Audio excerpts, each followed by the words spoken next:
Hello, everyone. Welcome back to Reset with Raven. Here we have conversations with individuals who have successfully navigated the reset. This channel is for anyone seeking information on how to move from confusion to clarity, ordinary to extraordinary, and most importantly, a roadmap to reset. Today's guest is Nachole Johnson, nurse practitioner and owner of ReNursing Edu, a company that specializes in helping nurses make moves in their professional careers through the design and development of educational courses and products. Nachole has been a nurse for over 20 years, an entrepreneur for 8 years, and has published more than 30 books and articles, and also has recently launched a new healthcare branding company. Welcome, Nachole. Hi, thank you so much for the warm welcome, Raven. Super excited to have you, Nachole. So, Nachole, I'd like to start by you sharing with us your reset story as it relates to career changes and stress in the work environment. Wow. Okay. Yeah. So nursing is super stressful. I don't know if you're aware of that. Yeah. Nursing is super stressful. And like you said, I've been a nurse for about 20 years right now. And I knew within my first year that something was not right. But it took me a long time to start doing my own thing. So within that first year of nursing, I actually stopped and went to work at Target for a brief period of time. And that was because of the stress. But I was just thinking I'm a baby nurse. I'm a new nurse. So maybe I just need to give it another chance.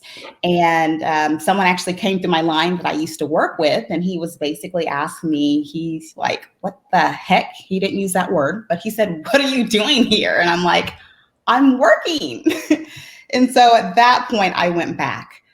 So I went back and I've had a variety of positions within nursing. I went back to school, advanced my education, eventually became a nurse practitioner. And I realized in each position, there was still something not right. Deep down, I didn't quite know what it was, but I just knew regardless of what position, if it was an easier position than the previous position I left, or maybe a little bit less stressful, or maybe I made more money, there was just something nagging at me that it wasn't right. I want to talk about that. I think that so many people have that tug or that intuition or discernment, whatever term you want to call it, where there's something that's not right. What was that for you? What like discomfort or uneasiness did you have? Depending on where I was, I know in one specific unit, I would get up in the morning and I'd feel fine.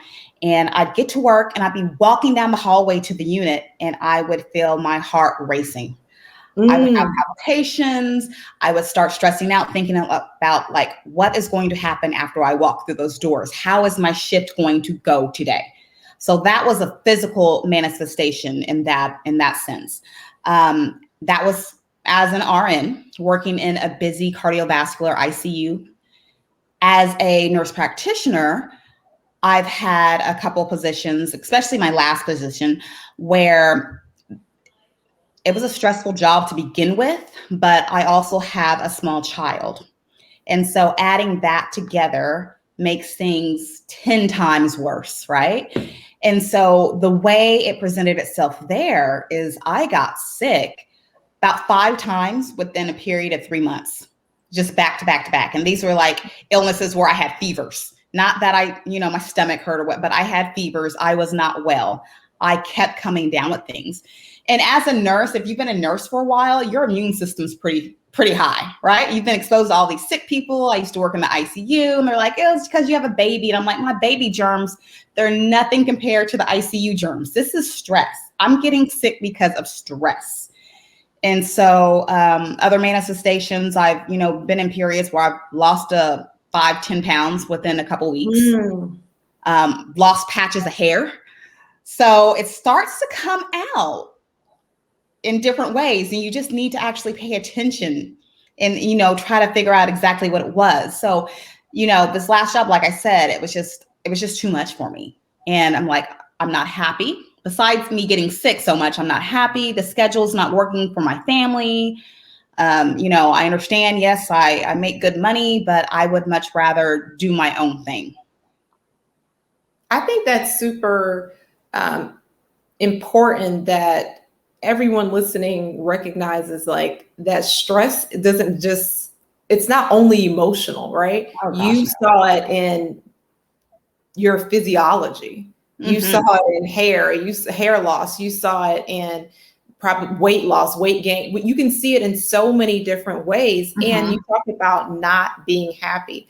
So I'm sure everyone is wondering, okay, so you're not happy. You referenced the last job. So what happened? What happened where you were like, this is the, I don't know, final straw, final domino. I need to exit this environment that's weighing on me emotionally, physically, my family, your mother. Tell us what that journey and that process was like. It was my daughter. Having my daughter has changed everything for me. So I am a single mom. I went into this as a single mom. I'm fine with that. But the aspect is that once you're a mom, you have to do certain things to provide for your family, protect your family, be there for your family. And so I didn't want to miss out on her younger years. And the type of job I had, I could stay late. I'd have to be there early. I'd have to drive maybe an hour and a half to get there, to get home. So my schedule is very variable. And it was long hours away from home. I didn't want to be so far away from home that I couldn't get to her if something were to happen, right? So my big thing with that was my schedule changed at the last minute, and I didn't want to drive out an hour outside of my home when I had a schedule that, I was closer to home. And my boss called me and he's like, well, I hear you have a problem with the schedule change. And I'm like, well, yes. And I explained to him, my child, I need to get home. She needs her routine. I only have a couple hours with her before she goes to sleep. She needs to eat, blah, blah, blah. Well, his answer to me was, if you don't have emergency provisions in place as a parent, then you're not doing your job. I was like, right? Dropping a bomb. Wow. For one, that's not your business. And for two, it was just a completely inappropriate comment, completely inappropriate. And so at that point, I said, I have to make moves to get out of here. I have to make moves. And so that was maybe about 7 or 8 months before I was actually completely gone from that position. But in that interim, I was making moves. I was saving my money. I was, assessing my finances. I was, going from plan A, B, C. What happens if this doesn't work? Blah, blah, blah. Because I'm a planner. And I want to call that out too, as you talked about, you were planning to make moves. I think that's super important. As people that are maybe in career transition or any type of transition in their life, saying, how do I get out of this rut or something that's just not serving me, or I'm done with this environment, or this season is up. I think that's super important. And I want you to continue your story, but I want people to really hear that part about like you were preparing for your transition. Yes, I was preparing mentally, financially. And like I said, I was trying to figure out, okay, if this doesn't work, what's my next step? What's my next step? So I'm one of those types of people that likes to have a couple other options, right? So I was planning this, and then 2020 hit, and a couple months later, the pandemic was called, right? Mm-hmm. And when 2020 started, I was like, I'm going to leave around May or June. I think that would give me enough time to have my savings together and feel somewhat comfortable, because this is a big transition and a lot of people aren't comfortable. And I most definitely wasn't, but I said, this is going to be the best thing for my family. And I prayed a lot. I prayed and prayed and prayed and prayed.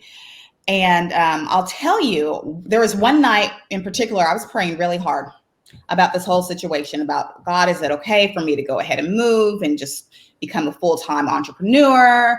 And, I know some people may think it's risky because I have a small child and I'm a single mom.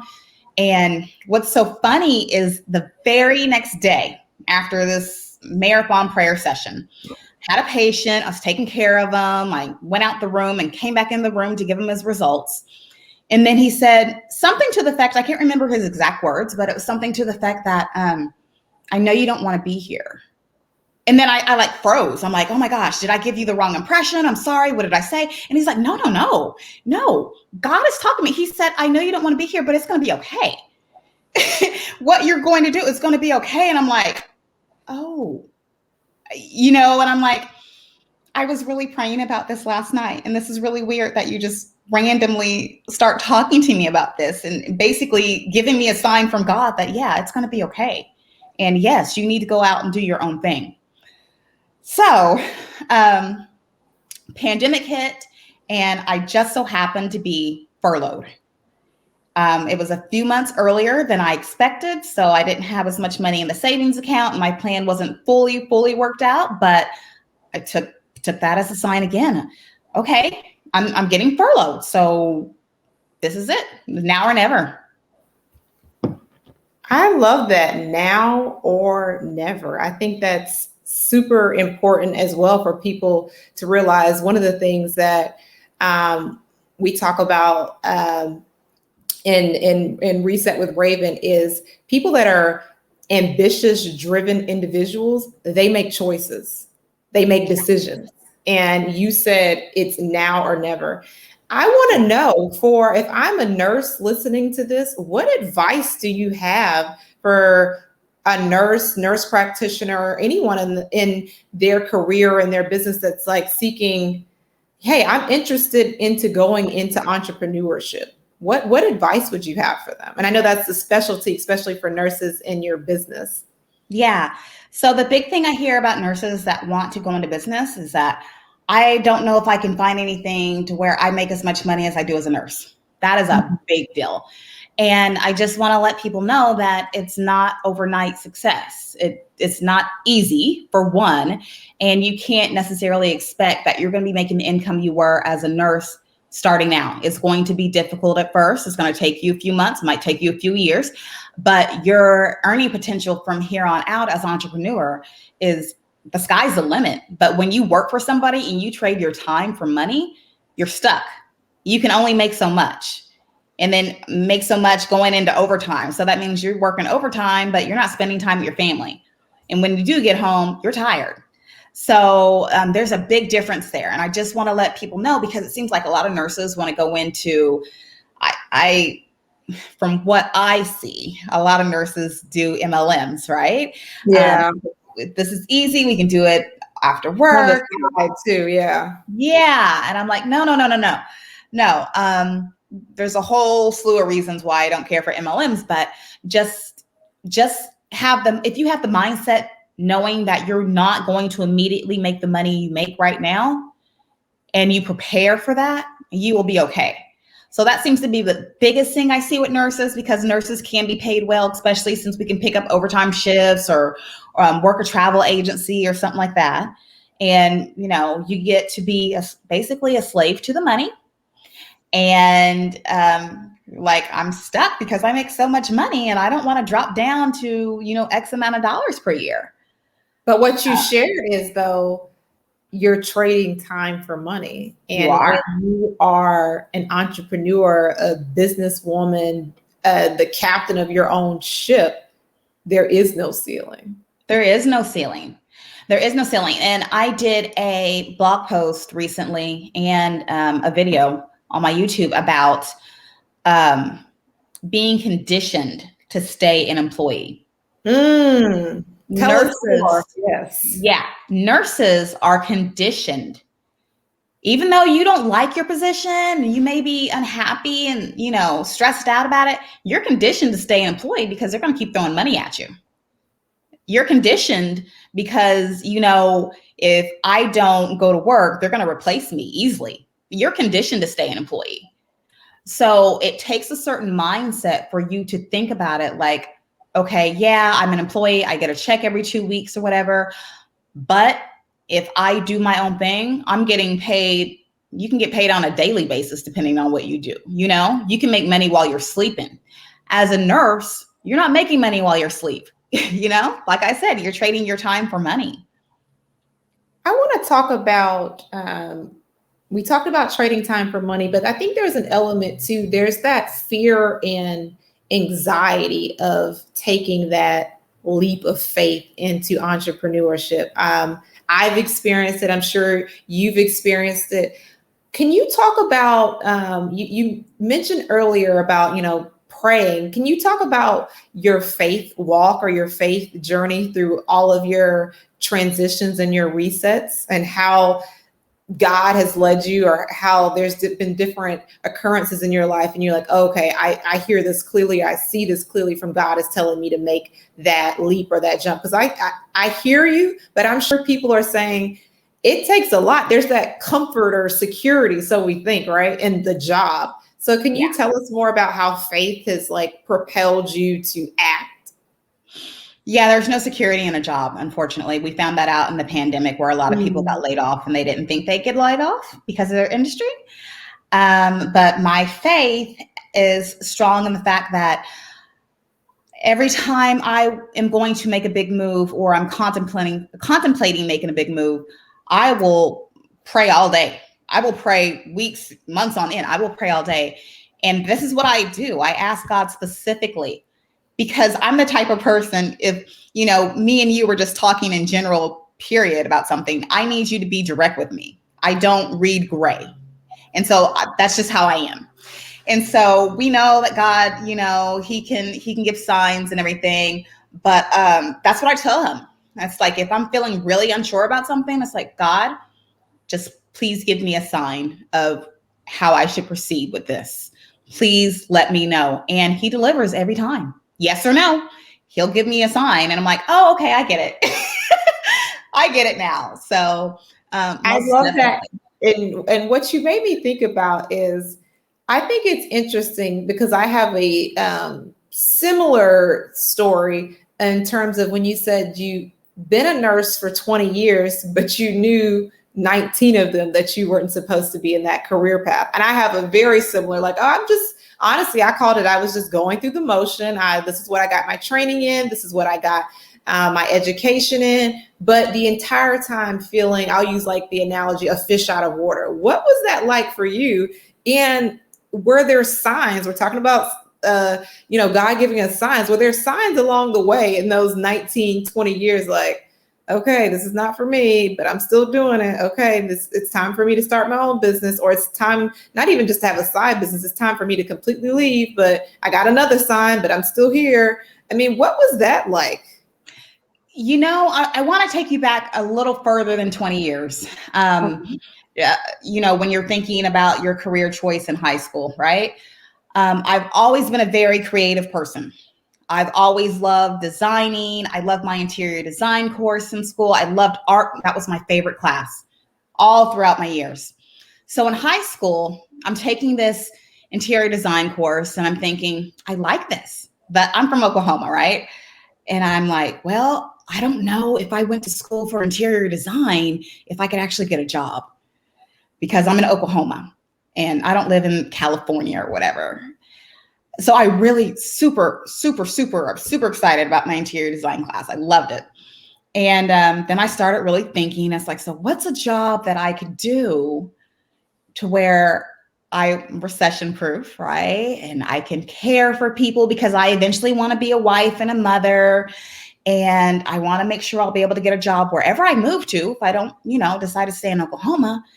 And then I was like, oh, what about being a nurse? There's a couple nurses in my family. So that's how I came to be a nurse. Had I listened to my high school, middle school self, I would have done something creative. I would have been in some type of art industry or something like that. Had we gone back a little bit further, because I'd even had this thought when I was in middle school, high school, think about the whole educational system. You're in school for 12 years.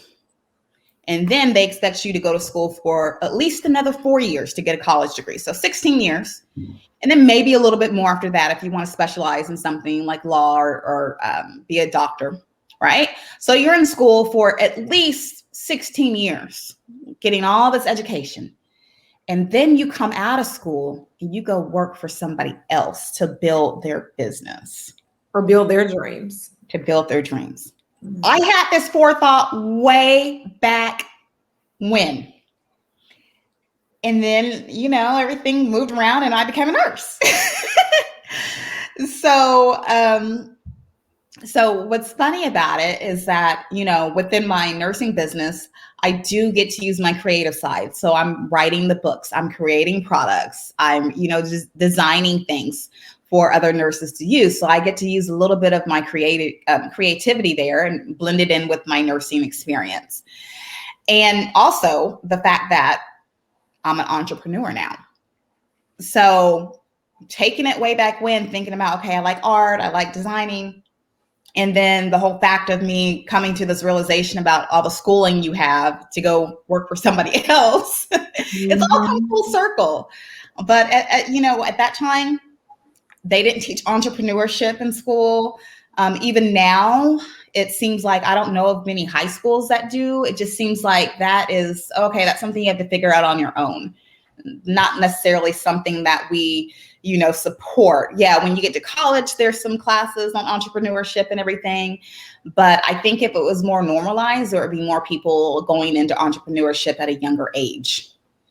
I can relate to that from the standpoint of I was going back through some journals and just ideas and dreams that I had when I think it was like around middle school, and how I'm now finding myself following those 20 something years later. Mm-hmm. And similar to what you're saying is that I think then at that point in time, I was taught, like I only knew of like a couple of careers. Like I could be a doctor, a lawyer, a police officer, or a teacher. That's the only thing I knew. Yeah. I feel like through middle school. And then in high school, maybe they added on like one or two, like, oh, you can be a lab tech or a scientist. I didn't even know of all these different other things that I could explore. But even taking that aside, when you talk about teaching entrepreneurship, I don't think there was an element of teaching people or how to think or training people how to follow intuition, follow gut, what do you want?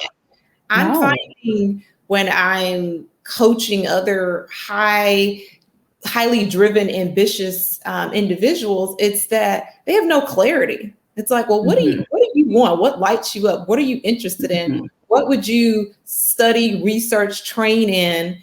If there were no money, the money is just an added bonus, the cherry on top. What is something that you just naturally feel drawn to, that you're watching, studying anyways, or reading about anyways, and now you're going to make some nice income from it.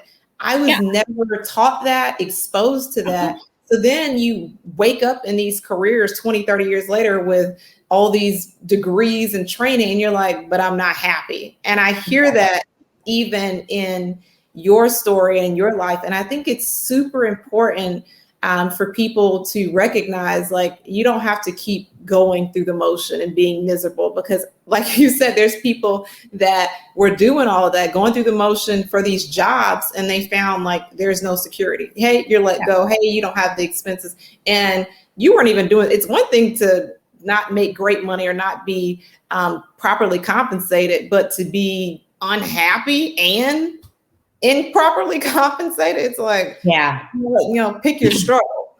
So, I think there is a problem with older people in the sense that when you get to, your 30s, 40s, at this point, you probably already have a family. And so that kind of squashes a lot of things for a lot of people, because they're thinking, I'm either the sole breadwinner, or even if I didn't earn any income or low income for a while, I don't know if my partner can pick up the slack if I have a partner. And you're thinking about your family.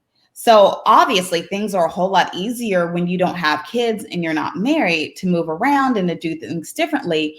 But I do want to let people know that is completely possible. Me without a partner, with a child, I'm doing it. We may not be eating filet mignon every night and, going on vacation every other month right now, but we're making it. It's fine. And I feel like even though the money isn't as high as it was, I have the potential to move a whole lot further. And I'm moving a whole lot further right now. But the thing about it is what I have now that I enjoy the most is my freedom. So my daughter and I, we'll stay up a little bit later than I used to when I work because I had to get up at 6:30, 6 o'clock in the morning. She doesn't get to daycare until late. Like yesterday, we went out and had a treat, got her a donut, and we ate a donut before she went to daycare. There's stuff I couldn't do. Things that matter, right? Quality time. Quality time, yes. Picking her up super early and going to the park, watching her play. I mean, that's stuff I could not do with a job to where I didn't know if I was getting out at 5 o'clock, or even if I did get out at 5 o'clock, I still have an hour and a half of traffic before I can get home. Right. And me being able to have her dinner ready before she's home, and me being able to have things for her, and us just be able to spend that time. I love it. I love it. And I wouldn't trade that for the world. Like you could not coerce me to go back for that paycheck and the unhappiness I felt and the stress I felt for the times that I have now with my daughter. I love that. And on that note, quality time, I wouldn't trade that for the world. So before I ask the final question, where can our viewers and listeners find you online, and how can we work with you? Oh goodness, I'm everywhere. I'm everywhere. If you Google my name, you'll see. So you can find me on ReNursing Edu. So that is my nursing website. I also have Facebook groups that trail off of the ReNursing Edu. And you can also find me at Studio 822. That is my healthcare branding studio. And I'm on LinkedIn, Facebook, Twitter, Pinterest. I'm pretty much everywhere. So you can message me on any of those. I'm global. Yeah, you can message me on any of those. Send me a message, send me an email. I'll respond. Yeah. Awesome. And final question, what is the biggest lesson you've learned from your reset? My biggest lesson is I probably should have done it earlier, but I'm here now. And I just want to let everybody else know that if you're really seriously thinking about it, just do it. Because the only thing you're going to have is regret if you keep putting it off, and maybe you'll never get to it. So you need to live your life the way you want to live your life now, because you only have one. You only have one life, and be like Nike and just do it. Thank you so much, Nicole. Yes. I appreciate you. I love and look forward to continuing to watch your story and your companies evolve. And I'm so grateful for your time in this interview. Thank you so much, Raven. I had a great time as well. Awesome. All right, everyone. Again, as Nicole just shared with us, that quality time, that's what's important. Do what matters the most for you and your happiness. I just want to thank everyone for listening.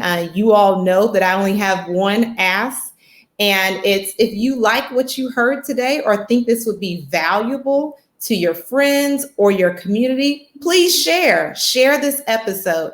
And if you are looking for a reset, let's continue this conversation. I'm Raven M. Harris on all social, and I look forward to connecting with you. And remember, a reset is always available to you.